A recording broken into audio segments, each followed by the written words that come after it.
მოგესალმებით ძვირფასო ტელემეყურებლებო.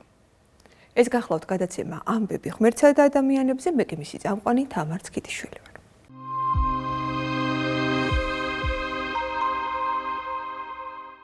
ვინ იყო ანდრია პირველწოდებული? რატომ იყო ის გამორჩეული მაცხოვრის მოწაფეთა შორის და რა აკავშირებს მას საქართველოსთან? იხილეთ ჩვენი ჟურნალისტის სოფო მელაძის მიერ მომზადებული სიუჟეტი.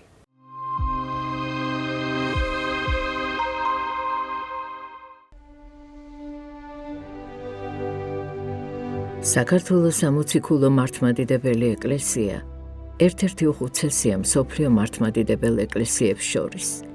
ჩვენს ქვეყანაში მაცხოვრის პირველმა მოციქულმა წმინდა ანდრია პირველწოდებულმა სხვა მოციქულებთან ერთად ქრისტეს ნათელი შემოიტანა და პირველი ეკლესია დააფუძნა. სახარებისა და სამოციქულოს გარდა წმინდა ანდრია პირველწოდებულის ღვაწლის შესახებ ქართული წყაროებიც გვიამბობენ. ანდრია თავის ძმასთან პეტრე მოციქულთან ერთად მეთევზეობით ირჩენდა თავს.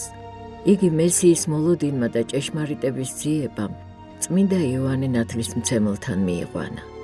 სწორედ მისგან შეიტყო მესიის განკაცების შესახებ, რის შემდეგაც მთელი გულით მიედო ქრისტეს და მას დაემოწაფა.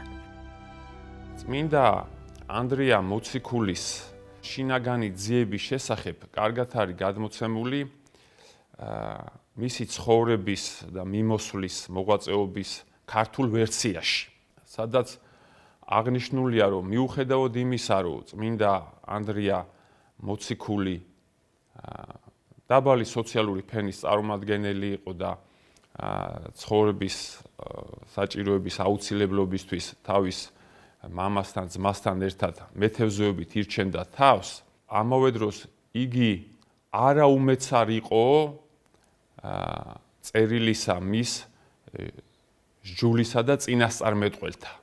იგი თავისი აი ამ ხელოვნებით, თავისი საქმიანობით ზღვის სიღრმისკერიდან აღმოიკვლევდაო, ამ თევზებს ამოიყვანდა, ხო, მეთევზე იყო. ეგრეთვეო სიღრმესა, საღვთო წერილისასა გულისხმის ყოფით გამოიკვლევდაო. და არა დასხრებოდა წრთად, ანუ სწავლად საღვთო წერილის და ეძიებდა მარგალიტსა, რომელი მრავალ სახედ და მრავლით კერძო სჯულსა და წინასწარმეტყველთა მიერ იყო ქადაგებულიო. ანუ აი ეს მისი შინაგანი გულისხმის ყოფა, რომ შეეცნო ჭეშმარიტი მესია, სწორედ გამოხატულია ამ სიტყვებში და საღვთო განგებითაც ის აღმოჩნდა ის პირველი, ვინც დაემოწაფა ქვეყნად მოსულ ღმერთკაც იესო ქრისტეს და იწოდა პირველწოდებულად მოციქულთა შორის. ქრისტეს დამოწაფებული ძმები ანდრია და პეტრე მეთევზეობას განაგრძობდნენ. ერთ დღეს, როცა გალილეის ზღვაში ბადე ჩაუშვეს, მათთან იესო ქრისტე მივიდა და მოუწოდა: მოვედით და შემომიდექით მე და გყვნეთ თქვენ მესატყევლე კაცთა. ამის შემდეგ ძმები მაცხოვარს თან გაჰყვნენ და გვერდიდან აღარ მოშორებიან. მაცხოვრის ამაღლებისა და სულთმოფენობის შემდგომ მოციქულებმა წილი ჰყარეს, ქრისტიანობა ვისად უნდა ექადაგა. წმინდა ანდრიას წილად ხვდა შავი ზღვის სანაპირო, ბალკანეთის ნახევარკუნძულის ჩრდილოეთი და სკვითეთი. მოციქულთა წილისყრაში თუ ვისად უნდა ექადაგა, ქრისტიანობა სურვილი გამოთქვა ყოვლადწმინდა და მარადის ქალწულმა ღვთისმშობელმა მარიამმა, რომ მასაც მიიღო მონაწილეობა ამ ქადაგებაში და ამ წილისყრით მას შეხვდა ივერია, საქართველოს მიწაწყალი. მაგრამ საღვთო განგებამ ინება, რომ დედა ღვთისმშობელი არ წამობრძანებულიყო მის წილხდომილ ქვეყანაში და როგორც გვამცნობს ქართული წყარო, ქართლის ცხოვრება, უფალმა დედა ღვთისმშობელს მიმართა, რომ ჰოი დედაო ჩემო, არ უარყო ერი იგი საზეპურო, უფრო ის ყოველთა ნათესავთა, მეოხებითა შენითა მათვის და შენ წარავლინე წმინდა ანდრია პირველწოდებული, გაატანე შენ წილ ხატი შენი სახეზე დადებით გამოსახული რათა შენს ნაცვლად ეს ხატი იყოს მფარველი და შემწე მათი ჟამთა უკუნისამდე. ამის შემდეგ ყოვლადწმინდა ღვთისმშობელი მარიამი მოუხმობს წმინდა ანდრია მოციქულსა და პირველწოდებულს, გადასცემს უფლის სიტყვებს და კურთხევას, რომ მისი ძისა და ღმერთის მადლი იყოს მასთან, რომ თვითონაც მის ქადაგებაში, მის წილხდომილ მიწაზე თავის შეწევნას არ მოაკლებს მას. აი ასეთნაირად წმინდა ანდრია მოციქულსა და პირველწოდებულს ხვდა წილად ეკადაგა საქართველოში და აღესრულებინა თავისი სამოციქულო მსახურება. საქართველოში ჩამოსვლამდე წმინდა ანდრია მოციქულმა ქრისტიანობა იქადაგა ანტიოქიაში, ედესაში, კაბადოკიაში, პონტოსსა და ტრაპეზუნდში. ჩვენს ქვეყანაში ქრისტეს მოციქული აჭარიდან შემოვიდა. პირველი ქრისტიანული ტაძარი სწორედ საქართველოს ძირძველ კუთხეში, აჭარაში, კერძოდ სოფელ დიდ აჭარაში აშენდა. ამ ტაძრის ნანგრევები დღემდეა შემორჩენილი. დიდ აჭარაში დაფუძნდა პირველი ქართული ქრისტიანული თემი. ანდრია პირველწოდებულმა აჭარლებს ყოვლადწმინდა ღვთისმშობლის ხელთუქმნელი ხატისგან ფიცარზე სასწაულებრივად გადასული ასლი დაუტოვა და თავად მესხეთში, კერძოდ აწყურში გადავიდა. იქ ხდება ესეთი მდგომარეობა, რომ ვინც არის მთავარი ამ კუთხის ქვრივი ქალი, სახელად სამძივარი, შვილი ყავს ახალ გარდაცვლილი და ანდრია მოციქული, როდესაც მოვა აწყურში და ერთ ძველ საკერპო ტაძარში ღამეს გაათევებს დედა ღვთისმშობლის ხატთან ერთად, მთელი ღამე ნათელი იფრქვეოდა იმ არეზე და ყველა დაინტერესდა თუ რაშია საქმე, ვინ არის, საიდან მოდის ეს ნათელი და როდესაც მივიდნენ და გამოიკვლიეს და ყველაფერი შეიტყვეს მის შესახებ, აი ამ შვილმკვდარმა დედამ მოუწოდა თავისთან და კითხა, რომ საიდან იყო მოსული, რის შესახებაც ანდრია მოციქული გადაცემს, რომ ის არის მოსული იერუსალიმიდან, რომ ის არის ქვეყნად მოსული ღმერთის მოციქული და მოწაფე, რომელიც ქადაგებს ჭეშმარიტ ღმერთს, ეს შვილმკვდარი დედა, თავარი ქალი იმ კუთხის,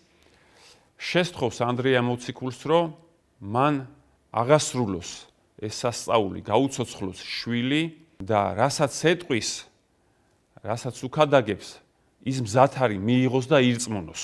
და ანდრია მოციქული მოახდენს აქ სასწაულს, მან დაასვენა დედა ღვთისმშობლის ხატი იმ სარეცელზე, სადაც იყო მისი გარდაცვლილი შვილი, აღაპრო ხელნი, ილოცა უფლის მიმართ და როგორც უფალმა აღადგინა იარიოსის ქალიშვილი, გაუწოდა ხელი და წამოაყენა ცოცხალი და ჩააბარა მის დედას. რის შემდეგაც ამ ამბავმა მოახდინა გარდატეხა და ამ მთავარმა ქალმა ყველას ამცნო ამ ამბის შესახებ, ყველას მოუწოდა, რომ გარშემო სხვა მთავრებს, მოსახლეობას, მესხეთის მოსახლეობას, სამცხის მოსახლეობას, რომ მოდი მივიღოთ ახალი წესი, ახალი რჯული.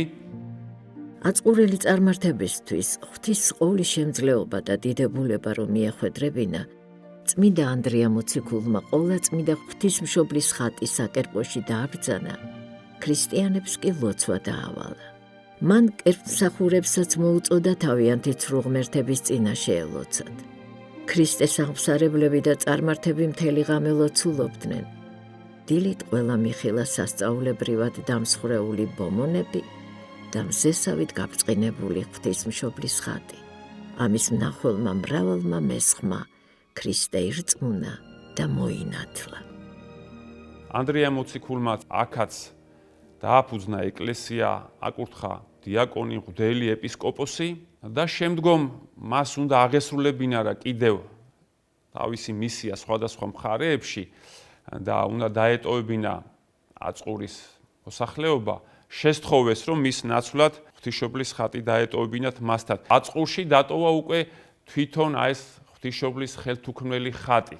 შემდგომში აწყურის ღვთისმშობლად წოდებული და გადასცა მათ ნათქვამი, მოუყვა იესო ქრისტეს მიწიერი ცხოვრების შესახებ, მოუყვა ღვთისმშობლის წიხვდომილობის, რომ საქართველო არის ღვთისმშობლის წიხვდომილი ქვეყანა, რომ დედა ღვთისმშობელმა გამოატანა ეს ხატი, რომ ფარველად და შემწეთ ჟამთა უკუნისამდე იყოს ქართველი ერის. დღეისათვის ცნობილია, რომ აწყურის ღვთისმშობლის ხატი ინახება ოქროს ფონდში ხელოვნების მუზეუმში. წმინდა ანდრია მოციქული ახლად მოქცეულ სამწყსოს გამოემშვიდობა და თავისი მისიონერული მოღვაწეობა გააგრძელა. მან იქადაგა კლარჯეთში, კოლა-არტაანში, პართეთში, სომხეთში და ბოლოს იერუსალიმში დაბრუნდა. რამდენიმე ხნის შემდეგ წმინდა ანდრია სხვა მოციქულებთან, სვიმონ კანანელთან და მატატასთან ერთად ისევ საქართველოში გამოემგზავრა. თავდაპირველად მათ ქრისტიანობა იქადაგეს ქართლში, სამეგრელოსა და სვანეთში.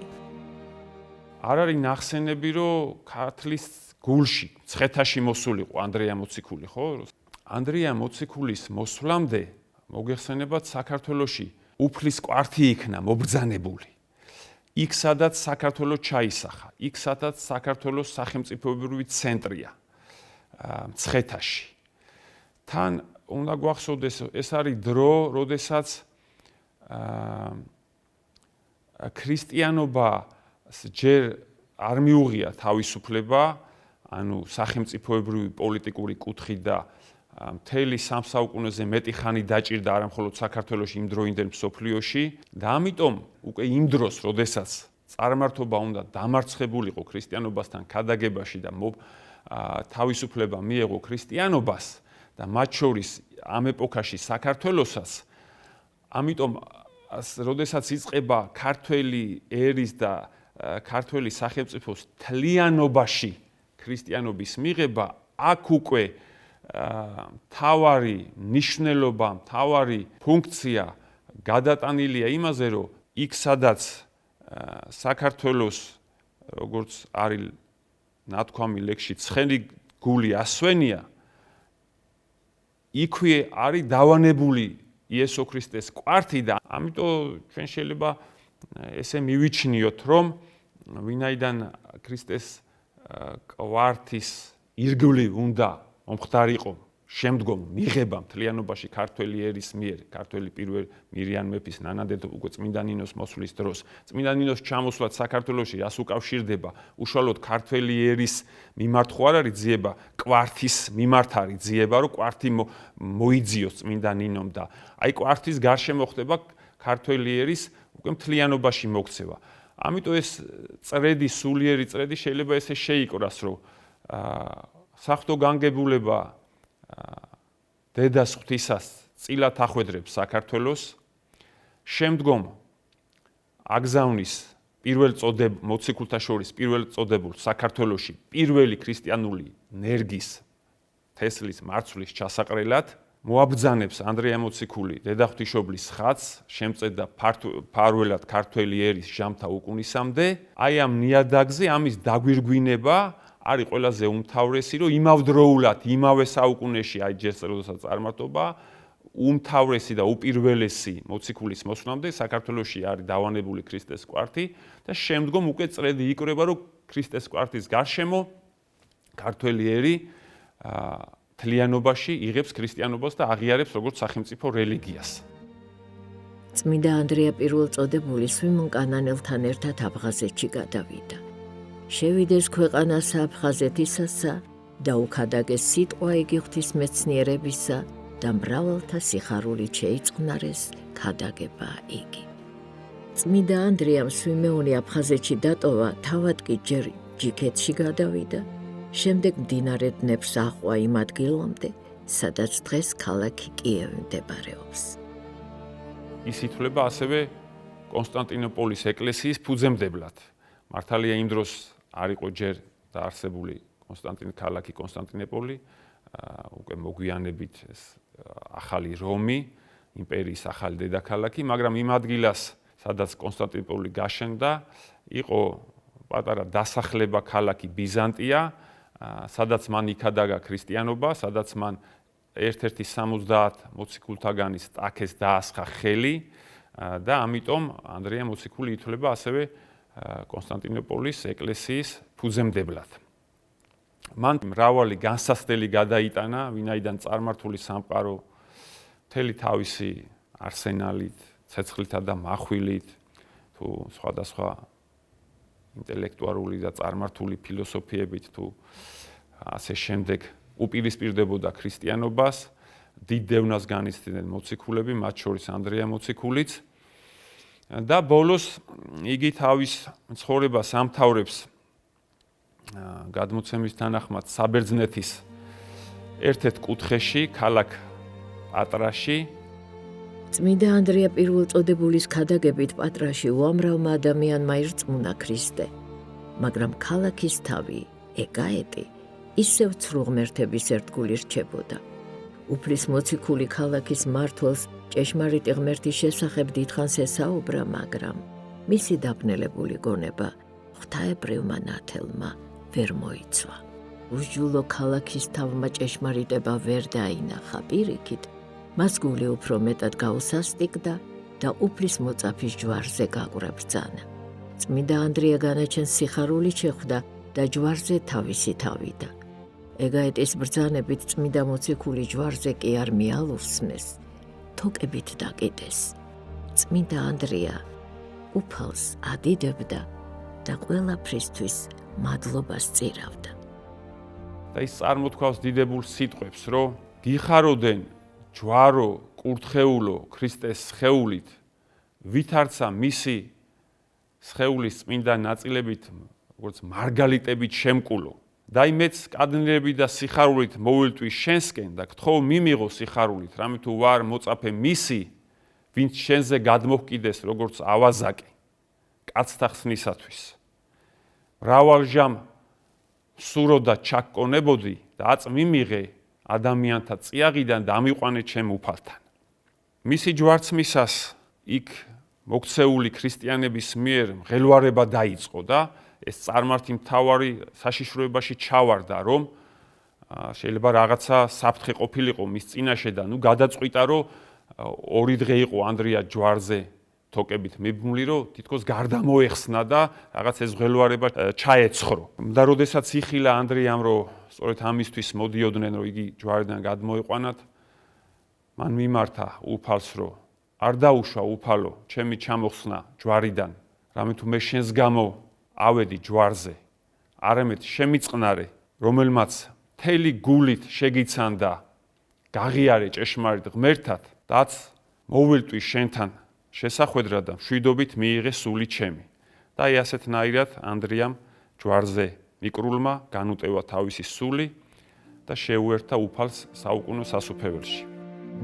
მეოთხე საუკუნეში კონსტანტინე დიდის მმართველობის დროს წმინდა ანდრია პირველწოდებულის უხრწნელი ნაწილები კონსტანტინოპოლში პატივით გადაასვენეს და მოციქულთა სახელობის ტაძარში ლუკა მახარებლისა და ტიმოთე მოციქულის ნაწილთა გვერდით დააბრძანეს.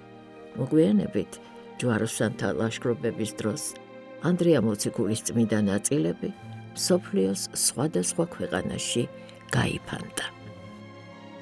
როდესაც უკვე ქრისტიანობამ მიიღო თავისუფლება და იწყო როგორც ადგილობრივი ეკლესიების საშუალებით ორგანიზაციული მოწყობა, ამიტომ იქ სადაც მოციქულს არ ექნებოდა ნაქადაგები, ის მხარე, ის კუთხე, ის ტერიტორია, ის ერი სამოციქულო ეკლესიად, თვითმმართველ ეკლესიად არ შეიძლებოდა ყოფილიყო მიჩნეული. როდესაც აი ამ საკითხთან დაკავშირებით მე-11 საუკუნეში იმ დროინდელ საქრისტიანოში გაჩნდა, წარმოიშვა პრობლემა ქართველი ერის მოქცევის და საქართველოს ეკლესიის ავტოკეფალიის და მისი ასე ვთქვათ იურიდიული სტატუსის განსაზღვრასთან დაკავშირებით, ყველასთვის ცნობილია, რომ სწორედ ღირსმა მამამ, ჩვენმა დიდებულმა მოღვაწემ, ასევე გიორგი მთაწმინდელმა ანტიოქიის პატრიარქთან პაექრობაში მას უთხრა, რომ თუ კი ანტიოქიის ეკლესია, საიდანაც უკვე მე-4 საუკუნეში მოვიდნენ პატრიარქები, ეპისკოპოსები, მღვდლები და მონათლეს ქართველი ერი და რომლის გამოც თქვენ ამბობთ, რომ ამიტომ უნდა იყოს დამორჩილებული ქართული ეკლესია ანტიოქიის ეკლესიას, მაშინ მე გეტყვით თქვენ, მოვიტანოთ ანდრია მოციქულის მიმოსვლის სამოციქულო მოღვაწეობის ცხოვრების წიგნი და ვნახოთ, რომ ჩვენთან ქრისტიანობა იქადაგა ანდრია მოციქულმა, პირველწოდებულმა. ჩვენ პირველწოდებულისა ნაწილნი ვართ და სამწყსონი და მის მიერ მოქცეულნი და განათლებულნი. და ერთი წმიდათა 12-თა მოციქულთაგანი სვიმეონს ვიტყვი კანანელსა, ქვეყანასა ჩვენსა დამარხულ არს აფხაზეთს, რომელსა ნიკოფსი ეწოდების. ამაც წმიდათა მოციქულთა განათლებულნი ვართ და ვინაიდან ერთი ღმერთი გვიცნობიეს, არ ყარა უარ გვიყოფიეს და არცა ოდეს წვალებისა მიმართ მიდრეკილ არს ნათესავი ჩვენი. ამას საფუძველსა ზედა მართლმადიდებლობისასა და მცნებათა და ქადაგებათა ზედა წმიდათა მათ მოციქულთასა მტკიცე ვართ. ამ სიტყვებით ღირსმა გიორგი მთაწმინდელმა ანტიოქიის პატრიარქის წინაშე საქართველოს ეკლესიის სამოციქულო სტატუსის შესახებ ყოველგვარი ეჭვი საბოლოოდ დაამსხვრია. წმინდა იოანე ოქროპირი ბრძანებს მოციქულთა შესახებ, ოღონდ წმინდა ანდრია მოციქულის ხსენების დღეს ქადაგებს, რომ მტკიცეზე უმტკიცესი არიან მოციქულთა ბადეები. ვინაიდან და ვერანაირი დრო, ვერანაირი ჟამთასიაბე ვერ დააძველებს, ვერ დახევს მათ ბადეებს, რადგან ისინი არიან არა ხელით ქმნულნი, არამედ საღვთო მადლით. მათი ბადე იყო არა სელის თოკი, თუ ნემსკავი, თუ სატყუ არა, არამედ სიტყვა, მადლმოსილი ქადაგება, სასწაულები და მათ თავის ბადეში გაახვიეს სამყარო ქრისტიანობის ნათელში და მათ შორის წმინდა მოციქულმა და ანდრია პირველწოდებულმა პირველად ჩვენს ერში და ჩვენს ქვეყანაში მოიტანა ქრისტეს ნათელი და შეამეცნებინა ქართველ ერს ქრისტიანობის ჭეშმარიტება და მაცხოვრებლობა. შეგვეწიოს წმინდა ანდრია მოციქულისა და პირველწოდებულის ლოცვა და მეოხება ქართველ ერს აზდა მარადის და უკუნითი უკუნისამდე ამინა. წმინდა მართლმადიდებელი ეკლესია უფლის მოციქულს, წმინდა ანდრია პირველწოდებულს, წელიწადში ორჯერ მოიხსენიებს. ძველი სტილით 29 აპრილს, ახალი სტილით 12 მაისს და მეორედ ძველი სტილით 30 ნოემბერს, ახალი სტილით კი 13 დეკემბერს.